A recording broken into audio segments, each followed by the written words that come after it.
Quando pensamos em Segunda Guerra Mundial, nosso imaginário vai automaticamente para os conflitos na Europa, como um conflito distante, que não ameaçou as fronteiras brasileiras.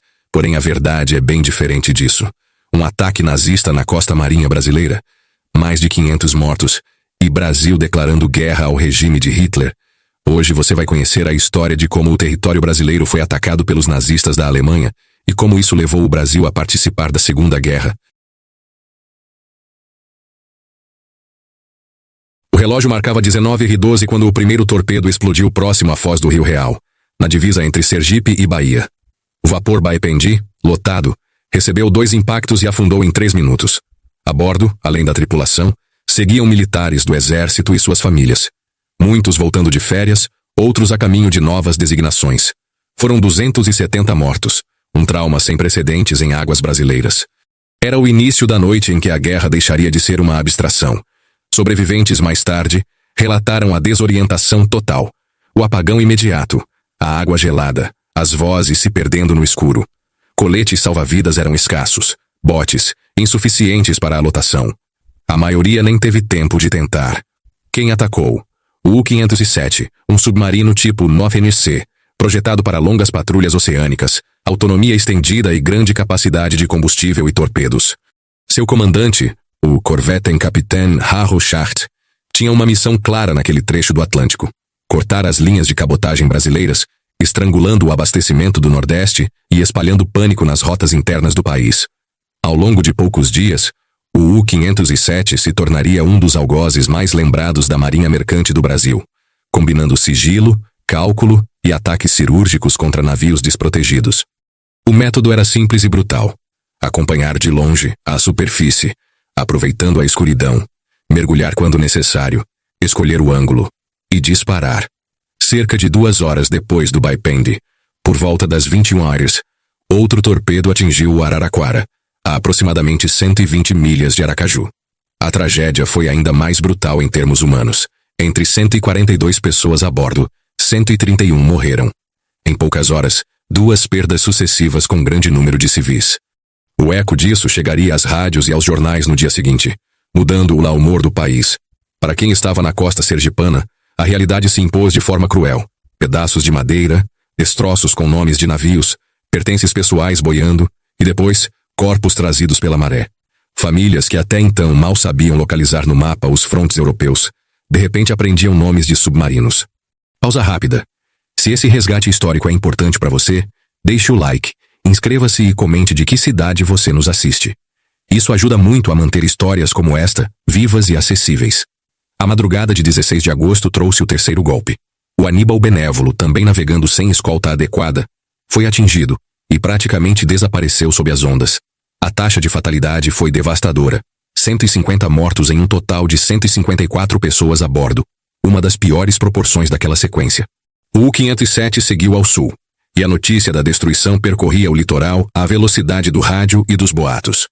O Brasil despertava, literalmente, para a guerra. Pescadores relataram clarões ao longe durante a noite. Nas manhãs seguintes, lanchas e jangadas participaram de buscas improvisadas, cruzando com embarcações da marinha e com navios que desviavam a rota para resgate. Em Aracaju, a realidade mudou de uma hora para outra. A cidade entrou em blackout. Postes foram apagados, vitrines cobertas, janelas escurecidas com papel grosso e tecidos. À noite, ruas desertas. Pairava o medo de bombardeios ou novos ataques em plena costa. O vocabulário de guerra invadiu o cotidiano.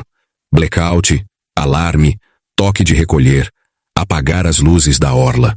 Comerciantes e donas de casa ouviam o rádio com ansiedade. Surgiram relatos de racionamento e de aumentos de preços. Oficinas adaptaram faróis de carros para luzes menores. Motoristas aprenderam a trafegar só com meia luz. Cinemas ajustaram sessões mais cedo. Procissões e partidas de futebol ainda tentavam manter uma normalidade frágil, que se quebrava a cada boletim do mar. A escola comentava. As crianças perguntavam. A sensação era dupla: medo e vigilância. Qualquer barco no horizonte parecia suspeito. O golpe simbólico mais duro foi a chegada de corpos trazidos pelas correntes até a praia, que por isso ganharia o nome de Praia dos Náufragos.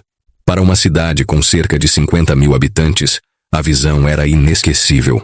Voluntários, militares e médicos tentavam identificar vítimas, anotar nomes, coletar pertences. Nem sempre era possível. Cerimônias simples, cruzes improvisadas e um luto coletivo que, por dias, ecoou nas ruas e nos templos. O mar, que sustentava parte da economia local, tornara-se um cemitério. A comoção em Sergipe se espalhou pelo país. Estudantes e trabalhadores tomaram as ruas em passeatas e comícios. A União Nacional dos Estudantes, UNE, ganhou protagonismo em atos públicos pedindo resposta firme ao governo. Multidões exigiam retaliação. Em muitas cidades brasileiras, houve depredações de estabelecimentos de imigrantes alemães, italianos e japoneses, rotulados como súditos do eixo, e prisões sob suspeita. Em Aracaju e municípios vizinhos, a polícia tentou conter excessos enquanto autoridades locais articulavam medidas de ordem pública. Era um momento perigoso. Indignação legítima podia virar linchamento moral. A imprensa, pressionada, também recalibrava a linha. Patriotismo, convocação à vigilância e, por vezes, xenofobia. No mar, a sequência continuou. No dia 17, na costa da Bahia, foram atacados o Itagiba e o Arará. A mensagem era inequívoca. Não se tratava de um acidente isolado, mas de uma campanha coordenada.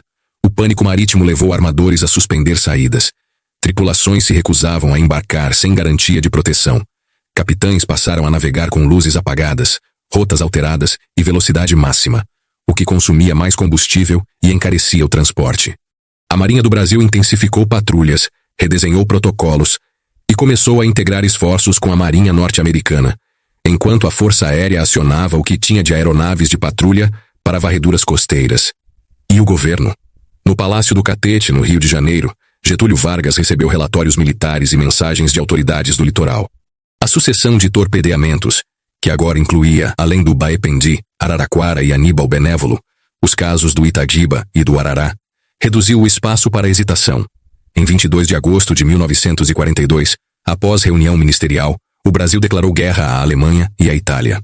Dias depois, decretos e atos administrativos formalizaram o estado de guerra, reforçando a defesa da costa e estabelecendo regras específicas para cidadãos de nações inimigas. A máquina estatal se moveu. Censura mais rígida a informações militares, controle de portos, fiscalização de radioamadores, mapeamento de colônias estrangeiras e campanhas de arrecadação para famílias de vítimas. O anúncio não era apenas simbólico, trazia consequências práticas. O país iniciaria a organização de comboios protegidos, escoltas navais e cooperação com a aviação de patrulha americana. Bases aéreas foram ampliadas ao longo do litoral nordestino. Pistas de emergência surgiram. Radares e estações de escuta começaram a operar. O Atlântico Sul virou corredor estratégico para o esforço aliado, levando tropas, combustível e matérias-primas. A economia se reorientou. Políticas de estímulo à produção de borracha na Amazônia, o soldado da borracha, substituição de importações e parcerias industriais, sementes do que depois seria a Força Expedicionária Brasileira, FEB, e a participação do Brasil no teatro italiano. Em termos humanos, o impacto em Aracaju perdurou. Histórias pessoais se cruzam com a grande história. A família que esperava o pai que nunca voltou. A carta que chegou dias depois, atrasada, anunciando uma viagem que já não existia. O marinheiro que sobreviveu agarrado a um pedaço de madeira por horas, jurando que nunca mais entraria no mar. A enfermeira que, sem dormir, anotou nomes e descrições para que talvez alguém pudesse reconhecer. As praças e os cemitérios guardaram nomes. As escolas, por anos, recontaram o episódio em aulas de história e datas cívicas. E o U-507, o fantasma do Atlântico Sul, continuou operando até 1943, quando acabou localizado e afundado por aeronaves norte-americanas ao largo do norte do Brasil, em missão de patrulha marítima. A derrubada do submarino foi celebrada como reparação, ainda que tardia, pelos ataques de agosto. Para os familiares das vítimas, no entanto, nenhuma vitória militar desfazia o vazio. O que ficou, em Sergipe, foi a necessidade de lembrar. A memória materializou-se em lugares. A própria Praia dos Náufragos, placas, cerimônias anuais, nomes em rodovias e cemitérios. Em cada homenagem, a lembrança de que o mar que banha Aracaju também foi cenário de guerra. Do ponto de vista militar, agosto de 1942 foi um divisor. A partir dali, avançou a adoção de comboios, escoltas com corvetas e contratorpedeiros, e patrulhas aéreas com hidroaviões e bombardeiros adaptados. Portos do Nordeste ganharam relevância estratégica. Aeródromos em Natal, Recife, Salvador e outras cidades tornaram-se nós de uma malha aérea que ligava a América do Sul à África, e de lá ao Mediterrâneo. O Brasil, que até então tentava equilibrar neutralidade e comércio, assumiu posição clara e pagou o preço. Vidas perdidas, recursos desviados para a guerra, prioridades nacionais rearranjadas. Em Aracaju, o cotidiano seguiu, mas com marcas. Houve um antes e um depois. O comércio se adaptou às faltas de produtos importados. Famílias reorganizaram gastos. Pescadores mudaram horários. As igrejas ganharam novas intenções nas missas. Professores de história passaram a dedicar mais tempo à guerra nas aulas. Não por modismo, mas porque a guerra, enfim, tinha tocado a cidade. A toponímia registrou.